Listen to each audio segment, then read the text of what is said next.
obsessed with my iTero 5D. Going digital has been a complete game changer for my practice. Then going digital, regular iTero to going 5D is just a completely different level. We have a digital model, we have intraoral pictures, and then we have NIRI technology, which is incredible. The most important piece to me will always be the patient experience, and that is just completely changed. I don't even use the monitor I don't take intraoral pictures anymore. I don't really show the patients the x-rays anymore.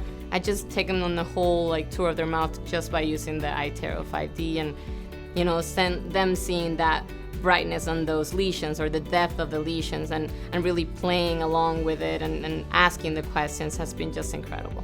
So the iTero 5D at this point is not even something that we use, it's a team member, So when we're talking about workflows, I use it in so many steps of the workflows. Brand new patients, of course, get that experience. Patients with recare get that experience. My full restorative workflow is on that experience, but it's not only just single crowns or simple things. We're talking full arches, we're talking hybrid edentulous arches, implants, crowns, bridges, veneers. iTero has been such a game changer, not only for what I do, but also for what I can evaluate.